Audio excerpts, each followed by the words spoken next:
Welcome to Kent Hance, the best storyteller in Texas podcast. Check out our website, hancepodcast.com. Follow us on Instagram at Best Storyteller Podcast, and make sure you flip through our past episodes. There's a lot of good stuff in there. You can spend a whole day or two listening to past episodes, over 400 episodes for you to listen to, and every single one of them is started the same way, and that's with the saying of the day. Saying of the day is from Thomas Jefferson. The only security of all is in a free press. And that's what I'm going to talk about today. We have a terrible situation in this country, and our press has just died. I don't know what's happened to them. I always dealt with them. They're inquisitive, good people. But this Biden thing that everybody's talking about, and people are saying, well, should Kamala Harris take his place, or should he drop out and all that? You know, two questions I got. Number one, is he competent to serve right now? And number two, why are these people shocked? You know, I was out of the country during the debate, and I watched the debate in another country, and they had, and I only had CNN, and I watched their people that talk about it, and their press, and their people that give a lot of quotes and summation of politics. And they were all act like they were shocked. And we've watched him stumble for 3 years and have problems remembering things. And it's just amazing to me that the press acts like they're shocked. And New York Times came out with the editorial they ought to get out. You know, less than a month ago, they ran a story that the only problem on his walking good was fake video by Fox News. You know, they believed it. You know, to have a free press, they've got to be inquisitive. They've got to be able to ask questions to both sides. You go back to the Russian hoax. You know, that was something that was generated by the opposition, and yet they went after Trump on it big time. And once it became apparent he didn't have anything to do with it, and the other side did, they just dropped it. And I know they don't like Trump, and he doesn't like them, but they have to go back and look and see what are issues that they ought to ask. Would they ask the same questions? The Hunter Biden story, you know, they had some 50 people, Blinken got some 50 people to write and sign a deal that it was just a Russian hoax, that they were just trying to get something on Hunter Biden. I guarantee you, if one of those Trump kids had that it wouldn't be a covered up story. They would have been all over it. And, you know, they need to ask, would I ask the same question of Donald Trump? Would I ask the same question of Joe Biden? And one of the things I have to say, the press has to watch, they don't want to get crossways with the White House and get blocked out. And that's a problem. You need some writers that may not be White House correspondents, but that have the courage and the guts to ask tough questions. Is he competent? Can he govern? You know, I mean, those are legitimate questions. And I think that if you look at, and I wrote down some stats on it, that it did a poll last year, Associated Press, and 3/4, 75% of the adult voters felt like that he was too old to serve another 4 years. You know, I mean, why wouldn't you ask some questions on that? And if you look at his press conferences, Biden's had 36, but if you look at interviews, Biden's had 128. Trump had 369, 3 times as many. And Obama had 497. Trump hated the press, and they hated him, you know. But he still had 369 times that they got to interview him and ask questions and look at him and see. You know, I mean, when he first got in, well, they jumped all over it. Was he mentally capable?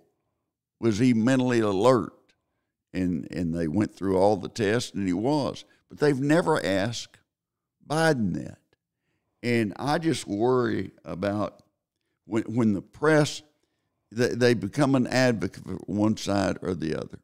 And I think, most of them run around together. They know each other. If they write something that is not anti-Trump, they'll get labeled as a Trump person. And that hurts them within their own group. But the most important thing is we can't make decisions as citizens if we don't have good information. And they should have asked many questions about Biden and should have asked for more access. This was an issue during the campaign. He campaigned from his basement. And all of a sudden, the people are, Van Jones the other night with CNN was shocked out of his mind. He couldn't believe it. What has happened? This is a really tough issue for this country. And the only people who can solve this is the press. And right now, I don't see them doing it. They have to go back and be fair and go after both sides and ask both sides tough questions. I mean, those are legitimate questions. But if you only ask one side and you don't ask the other side, you're giving them a free rein. And Biden's had a free rein during the campaign and all the last 3.5 years. I'm curious your take on, not only are they not asking the right questions, they are then turning around and looking into the camera and telling us what we're seeing with our own eyes, what we're hearing with our ears is not real. Yeah, and it he's is okay. real. Yeah. I mean, to lie to us and make us think we're crazy. Fox was on it. They at least reported it. No one picked up on it. They just let the border issue. Two things have changed the border issue. And one was that Fox and some others kept pounding on it so long that they had to cover it. But the main reason the border issue became a national issue, worldwide issue, is that Governor Greg Abbott had the idea to, okay, you're a sanctuary city, you welcome, here they are. And I'm telling you, that changed everything because the city's mayors in New York City, in Philadelphia, and Washington, and Detroit, and Chicago, they started complaining. They were sanctuary cities. They were welcoming these people. When they started showing up, busload after busload, they were like, well, we don't have the money. We don't, we're all for them, but need to go somewhere else. Therefore, you having a problem, as long as it's not their problem. Put it in your backyard. But that Abbott deserves credit on that because it changed everything and got the exposure out of just the state of Texas, New Mexico, Arizona, and California. He took some heat for it, too. He took a lot of heat for it. He stood up to it, and he didn't back down. Yeah, I was impressed. I don't know what will happen if you look at the tough questions for both sides. Will that happen? I hope so, but I don't have that much faith that the reporters, they failed. The secrets of the White House should not be the secrets of the White House. They need to be asked about those things. Let me see his schedule. I've got his schedule for 2 weeks, and they don't have anything before 11 o'clock. They don't have anything after 4. So those are legitimate questions. Should have been asked. Where was the press? They were asleep at the wheel. He might have been sleeping in the basement, but they were asleep at the wheel. And it's just amazing to me. Were they shielded? I think they were shielded. The White House. The press shielded? Yeah. Yep. Press was shielded by the White House. And that doesn't give them an excuse to not do their job. They've got a job to do, and that's, just because they were denied access. You go back in history, Woodrow Wilson's wife ran this country for a long period of time. And the press never did get really on to FDR. He was in a wheelchair at all times. They didn't hide him at all. But here you have a situation that the press staff was trying to protect him, and I understand that's their job. But the press has got to ask for some type of interviews on a regular basis. They've got to try to do something. Is it true? And all they were writing stories about is these are fake videos that Fox is showing you. Do you know, Chancellor, I used to enjoy the president's weekly radio address. Do they even do that anymore? No. They should do that. Yeah. That would be it's an easy thing for them to do. They sit down. Well, they could have it in the East Room and invite all the press in there to listen to it and then leave. Yeah. You know, he doesn't have to take any question or anything, just so they can look at him, they can see what's happening. You mentioned real quick, going back to that, you watched the coverage of the debate on CNN and then the talking heads afterwards. When you were watching that, were you surprised at how they reacted, or did you think during the commercial break between the end of the debate and the commentary, did you think they would spin it right away that it was a good debate? You know, I thought they would say nice things about him, and that they would be say, well, you know, it's hard to say who won and things like that. But they didn't. You know, they called it like they saw it, and in which I commend them for it. They should have. But where in the hell were they the last 5 years? You know, it was just like they woke up and there was a debate on a Thursday night and he really messed up. And they're saying, we had no idea.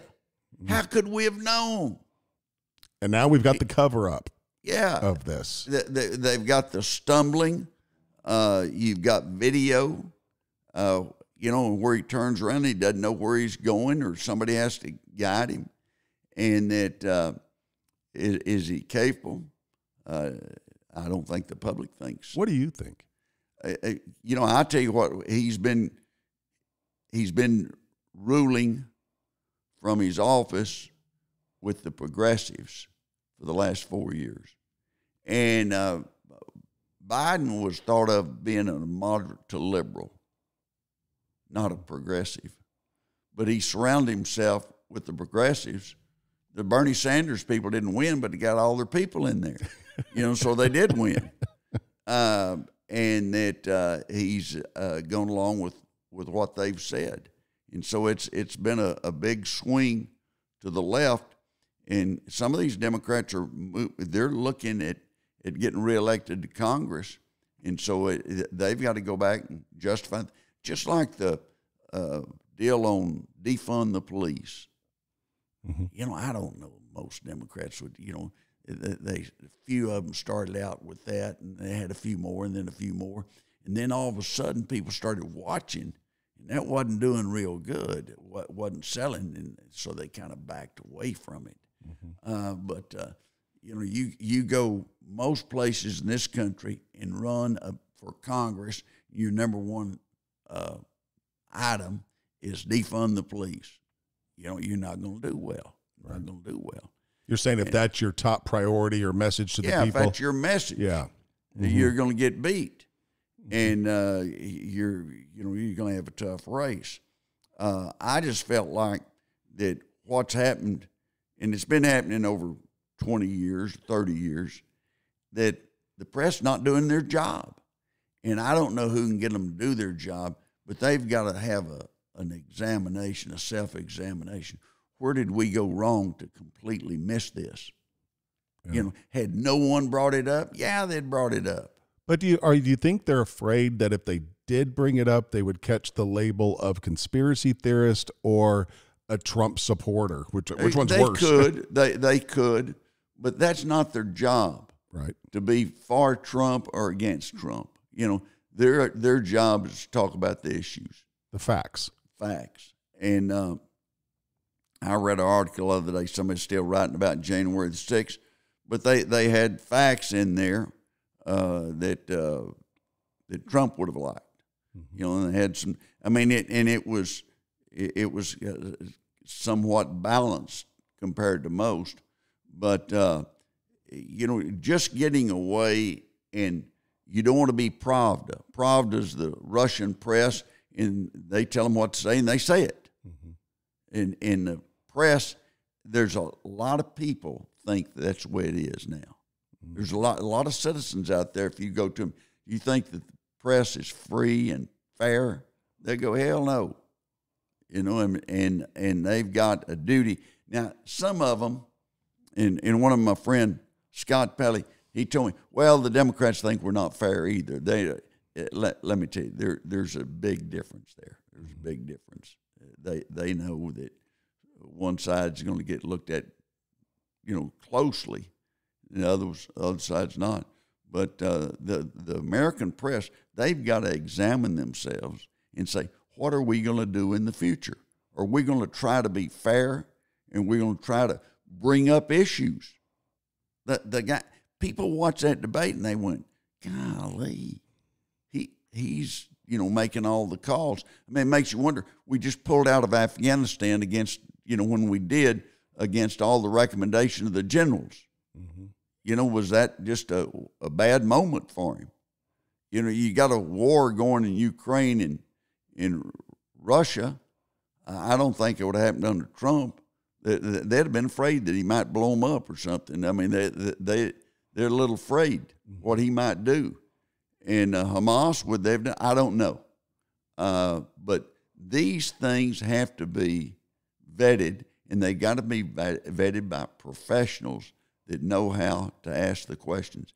I felt sorry for Biden's press secretary the other day. She got questions that you usually get. You know, I mean, it's just been a free ride, and it wasn't Fox just in there asking tough questions. You know, when's the last time he had a doctor's appointment? When's the last time? I mean, they ask questions that they should be able to ask. And then they were saying, are you trying to tell me he was still suffering from jet lag? Yeah, jet lag 13 days later. Yeah, and 7 or 8 days at Camp David in preparation with nothing being done before 11 a.m.? Doesn't add up. No. But it's exposed a very weak part of the United States of America, to our democracy. Can I ask you about, you mentioned President Wilson and his wife was running the country. What's Jill Biden's role here? Is she the one that can lean into him and say, honey, I love you. You've done your part. It's time to move on. She's not going to do that. She loves it. And she enjoys it, and she knows he loves it. Mm-hmm. For her to be removed from the White House, she'll be hanging on one of those pillars out there and pull it out. You know, I mean, she's not going to walk out and say, well, we're going to put the country first and bow out. Now, if they get enough pressure, they might, but I don't think so. I mean, he worked. He started running for president back in the 90s. He's been running for 30 years. He's always wanted to be president, and he's going to stay. And even if he doesn't know where he is, it doesn't matter. It doesn't matter. I mean, he's going to stay, and and she's going to stay, and they're going to have a lot of people say yes. Every day that goes by and there's not some kind of change, it helps him stay where he is. President Trump hadn't said a lot about it. Less he says, probably the better off he is. Much like the debate, he gave the president enough rope. Yeah, he did. And one thing in there I thought was kind of funny when Trump, Biden was saying something where he got really confused and everything, and they went over to Trump and he was looking and he said, "What did he say?" He said, "I don't think he knows what he said either." I don't know what he said. I don't know he knows that. You know, it was like he was trying to figure it out. You could sell on his face, but he didn't know. He didn't know how to respond to it. President Trump was well prepared for that and letting Biden talk. Yeah, he was, and he did. You know, one of the debates 4 years ago, he kind of got out there real aggressive and just ran over him, and Trump's an aggressive guy, and that is his tendency. But I would think his people had done a good job in getting him prepared. Did you? I'm sorry to interrupt you. Did you think that, given that the debate was completely set up in President Biden's favor, with the microphones muted, no audience, and Trump feeds off an audience, microphones muted, 2 reporters, it was set up for him to do well, and he didn't. Well, he had a chance to hit a home run, and he didn't. Yeah. But look, that's his status of his life. Mm-hmm. That's well put. And I'd like to say it some other way, but if he were a surgeon, would you want him operating on you right now? No, Dr. Biden, I believe we'll hold off a few days. Take an aspirin. Drive a car? Yeah. Would you? So you don't know. I think it's a sad commentary that it went this long and nobody said anything. Mm-hmm. And nobody being the mainstream press, a few members of Congress did, but not many. I got to ask this question because I know our listeners are wondering. Do you think he will step down? Do you think it will be Vice President Harris? Will it be Michelle Obama? Or is this what we've got? Biden? I think he's not going to step down. I don't think he will. Will the party make any move? I don't see that they can. And you've seen most of the top leadership stay with him. And, Pelosi broke a little, but she's not speaker anymore, and I just don't see that they will. Now, if they start in large numbers, that might change some things. But right now, Joe Biden is not going to resign from the office of running for President of the United States for re-election. Why do you think they're running Gavin Newsom out there? Why is he everywhere right now? The press likes him. The national media, he's good copy, mm-hmm. and he says a lot of things. So he's going to get some publicity. And the progressives like him. He's very liberal, very far left. They're going to push him. What do you do with Harris? I don't know. I mean, that is a major problem, and that she's not going to take it lightly. They're not going to say, "No, why don't you go back to California and be real quiet?" She's not going to do that. When you make a choice for vice president, when a president said, "I want that person," can they serve? Are they qualified? And I think Dick Cheney, was. I mean, a lot of people didn't like him, and necessarily so. George H.W. Bush, when Reagan selected him, I mean, he was well qualified. Mm-hmm. Harris, I don't know what she's qualified. She'd worked her way up through the California political scheme, and that may have been the qualification. But what Biden said he was going to take. He was going to have a black woman. So once you start narrowing your list down, you need to leave it open and see who's best, who could be president. And I think that's a question they're going to have to ask if they open it up. But I don't see how they could do anything else but take her. She's been very loyal to him. She hadn't established herself like she's going to be the czar of the mm-hmm. border. She went to El Paso one time, and and had a speech and fled the scene. There's not one thing you can say that she's really accomplished. Maybe they didn't give her enough chances. I don't know, but I don't think that she would win. I think Trump would beat her. A week can be a lifetime in politics, yeah. And so we'll see what happens. But the biggest issue out of the debate is that issue of his competency had been covered up for 4 or 5 years. Last point on this, the big interview that he was doing, we're recording this Friday, the 5th of July at 11:30 in the morning, and the coming interview with George Stephanopoulos, that's not going to be live. That's going to be recorded, and they're going to be able to edit anything that looks bad out of that interview, and I disagree with that. Do you? George is he'll try to get in a question that somebody might consider tough or something like that. But George is team player for the Democrats. He worked for Clinton. I mean, he worked for Clinton, and I tell you the one thing about George Stephanopoulos that gives me a lot of heartburn.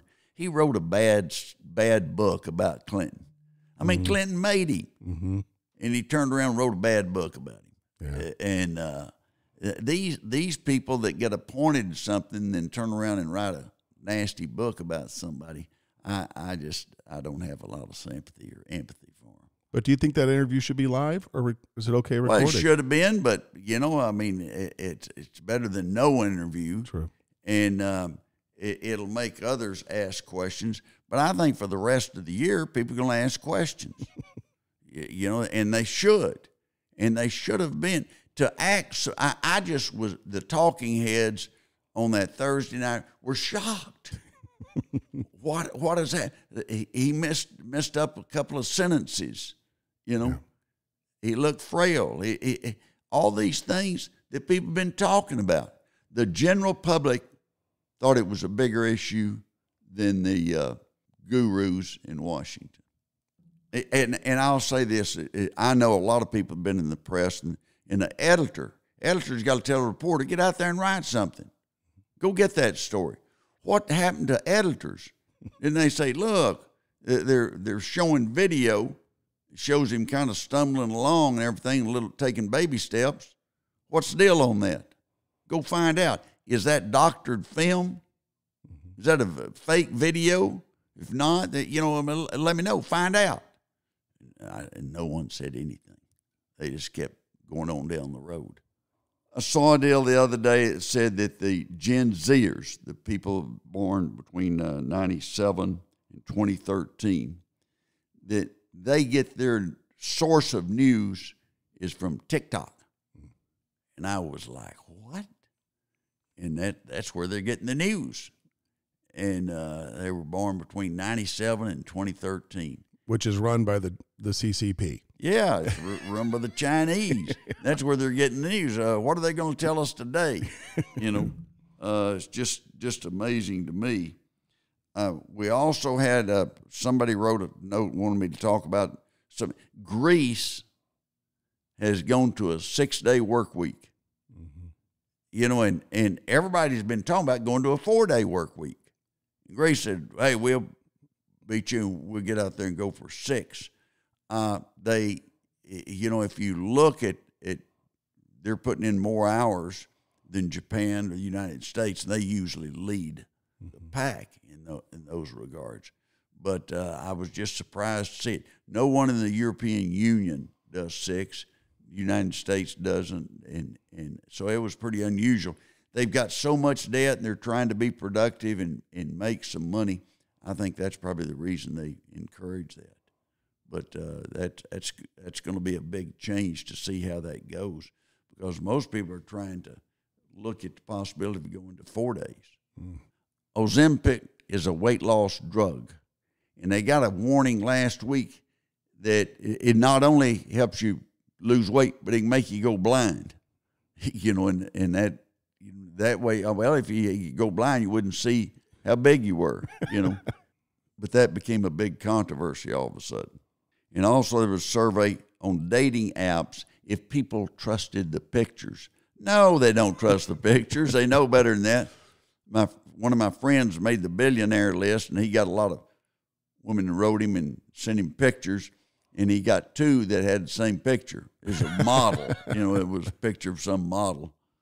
And a week ago Saturday, at a golf course in Canada, this foursome kept hitting into the foursome in front of them, and they wound up getting in a fight. They knocked people down and slugged people, and the police had to come out and stop it. And that's supposed to be the gentleman's sport. Right. Don't be hitting into people without thinking that something's going to go wrong. Well, July 4th was a great celebration. Everybody had mostly Thursday and Friday off. And somebody took a poll on it. Are you proud to be an American? 83% said yes, and only 3% said no. And maybe they're busy trying to get a ticket, go some other place if they think it's bad. But you mentioned golf a little bit ago, and as an avid golfer, you told me you recently got an invite to play at Wingfoot in New York. I sure hope you take that offer up. I'm not much of a golfer, but I didn't realize Wingfoot. They said come up and play Wingfoot with me, and I thought there was some kind of game or something. I was trying to, wing foot, and what's that? Is that like hockey or what? But it's golf. It's a golf course that's a big dog. Oh yeah. I mean, it's big time.